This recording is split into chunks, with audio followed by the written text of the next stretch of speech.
ఆంధ్రప్రదేశ్కి సంబంధించి అమరావతిలో పెద్ద ఎయిర్పోర్ట్ కోసమని 5,000 ఎకరాలు సేకరించబోతున్నారు. ఇది మంత్రి నారాయణ గారు స్వయంగా ప్రకటించారు.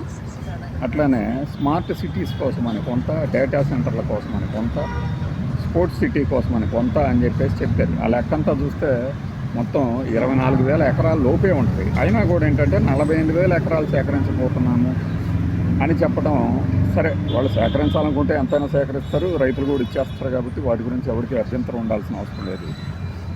అయితే ఇక ల్యాండ్ పూలింగ్ చేయాలా, మరొకటి చేయాలా అంటున్నారు. అలానే ల్యాండ్ పూలింగ్ కనుక చేస్తే 2014 తాలూకు నిబంధనలు ఏమంటే ఉంటాయో అవే వీటికి కూడా వర్తిస్తాయి అన్నారు. మరి అప్పటేమో 2014 నుంచి 15 దాకా సాగిన ప్రక్రియ 15 నుంచి 18 లోపు పూర్తి కావాలి అంటే పూర్తి అవ్వలేదు. ఇలా పూర్తవని విషయం కూడా దీనికి కూడా వర్తిస్తుందా? లేకపోతే కౌలు రైతులకు ఇచ్చేటటువంటి ఒక ఇమ్యూనిటీ రక్షణ వరకే ఆ రూల్స్ గురించి చెప్పవచ్చారా?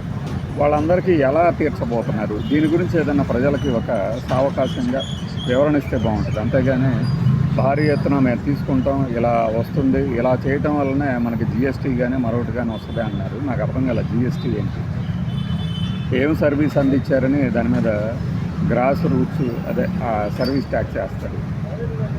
అంటే కేవలం రియల్ ఎస్టేట్ ఏదో రకంగా పని జరుగుతూ ఉంటే వాటి మీద బిల్డర్ల మీదో, రియల్ ఎస్టేట్ వాళ్ళ మీదో, లేకపోతే ఆ కాంట్రాక్టర్ల మీదో వాటి మీద జిఎస్టీ వస్తుందనే ఒక అంచనాతో చెప్తున్నారా?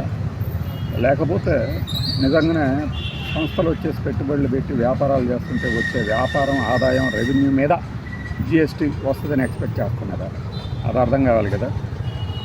ఈ ఇన్వెస్ట్మెంట్స్ రావాలంటే వాళ్ళని అట్రాక్ట్ చేయాలంటే పెద్ద ఇంటర్నేషనల్ ఎయిర్పోర్ట్ కావాలన్నారు, బాగానే ఉంది. ఇంటర్నేషనల్ ఎయిర్పోర్టే కావాలనుకుంటే నిజంగా గన్నవరం ఎయిర్పోర్ట్ ఉంది కదా మనకి, దాన్ని డెవలప్ చేయొచ్చు కదా. ఎందుకంటే గన్నవరం ఏమీ ఒక 50 కిలోమీటర్ల దూరంలో ఏం లేదు అమరావతికి. ఎందుకు ఈ మాట అంటున్నా అంటే, ఇప్పుడు మనకి శంషాబాద్ ఎయిర్పోర్ట్ ఉంది, మనం చూసుకునే ఒక జూబ్లీ హిల్స్ కానీ లేదంటే సెక్రటేరియట్ కానీ వాటి క్యాంప్ ఆఫీస్ కానీ ఎలాంటి వాటికైనా 50 కిలోమీటర్ల దూరం అయితే లేదు మరి. ఒకవేళ ఎక్కువ ఉన్నా కూడా అలాంటిది శంషాబాద్నే మీరు ఆదర్శంగా చూపిస్తే అంత దూరంగా ఉన్నప్పుడు మనకి దగ్గరలోనే ఉన్న గన్నవరం ఎందుకు డెవలప్ చేయకూడదు? అట్లా అంటే గన్నవరం ఎయిర్పోర్ట్ మనకి బేగంపేటలాగా నిరుపయోగంగా ఉన్న ఎలా పోతుందా? నిరుపయోగంగా అంటే వాస్తవానికి కనీసం డొమెస్టిక్ టెర్మినల్ అన్న బేగంపేటలో కనుక ఉంచినట్టయితే మనకి చాలా అంటే చాలా ఫ్లైట్ జర్నీ చేసేవాళ్ళు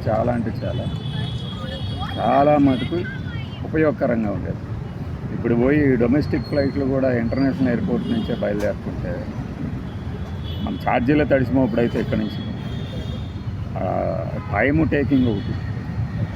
మరి శంషాబాద్ ఎయిర్పోర్ట్ నుంచే ఇన్వెస్ట్మెంట్స్ పెట్టేసేటువంటి మన బిల్ గేట్స్లు, అంటే ఒకప్పుడు లేండి, బిల్ గేట్స్లు, టాటాలు, బిర్లాలు, ఇంకా విన్సార్స్లు, రకరకాల పేర్లు అంత దూరం జర్నీ చేయగలేదు. కొత్తగా ఏర్పడిన రాష్ట్రంలో గన్నవరం నుంచి అమరావతికి జర్నీ చేయలేరు. ఇంటర్నేషనల్ ఎయిర్పోర్ట్ కట్టండి, మీరు ఎప్పటికైనా కడతారు, అది మాకు తెలుసు.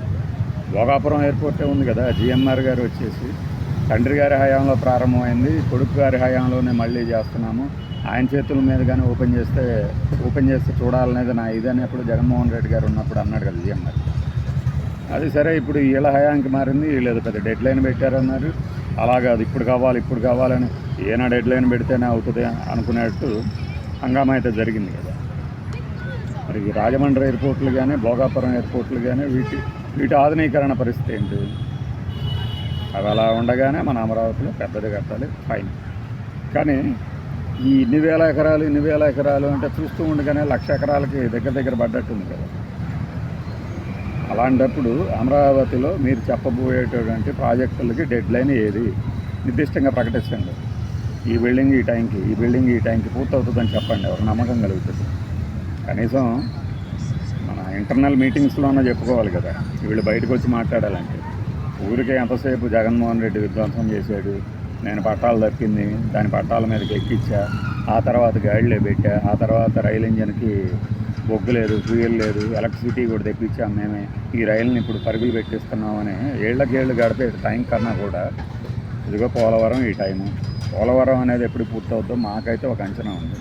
మీ చెప్పే ప్రకటనల మీద ఎవరికి ఇది లేదు. కానీ ఎందుకంటే ప్రాజెక్టు తాలూకు సంక్లిష్టత R&Rకే ఇంతవరకు దిక్కులేదు. కేంద్ర ప్రభుత్వం శాంక్షన్ చేస్తే కానీ మనం ఇచ్చుకోలేని పరిస్థితిలో ఉన్నప్పుడు ఇవన్నీ డెడ్ లైన్ లోపు అవి పోతాయి అని ఎవడు అనుకుంటాడు? తెలియనివాడు అనుకుంటాడు, తెలిసినవాడు ఎవడు అనుకుంటాడు. భోగాపురం, రాజమండ్రిలో, అట్లానే గుంటూరులో కూడా అన్నారు, ప్రతి జిల్లాకి ఒక ఎయిర్పోర్ట్ అన్నారు. వాటిని తీసుకెళ్ళి కనెక్టివిటీ అప్పుడు కూడా బాగానే ఉంటుంది కదా. ముందు కనెక్టివిటీ సంగతి మాట్లాడేటప్పుడు ఇంటర్నేషనల్ ఎయిర్ సర్వీసులు ఏమేమి మనకు వస్తాయి, ఏమేమి మనం తీసుకురాగలం అన్నది కూడా మాట్లాడితే బాగుంటుంది. ఉన్న సర్వీసులే విశాఖపట్నం నుంచి, విజయవాడ నుంచి డైరెక్ట్ సర్వీసులు రద్దయినాయి అనుకున్నారు. చెప్పారు కొంతమంది బయటకు వచ్చి, ఆ విశాఖపట్నంలో ఒక గంట కొట్టింది, మేము అక్కడికి వెళ్ళి ఇక్కడికి రావాల్సి వస్తుంది అని చెప్పి. అది కూడా కనెక్టివిటీలో భాగమేనండి. మంత్రి నారాయణ గారు వాటి గురించి ఆలోచించారు. ఆ తర్వాత ఇక రైతులు ఏం చెప్తాం, ఒక మాయాజాలంలో కొట్టుకుపోతున్న వాళ్ళకి ఎవరేం చెప్పినా అర్థం కాదు. బాయ్.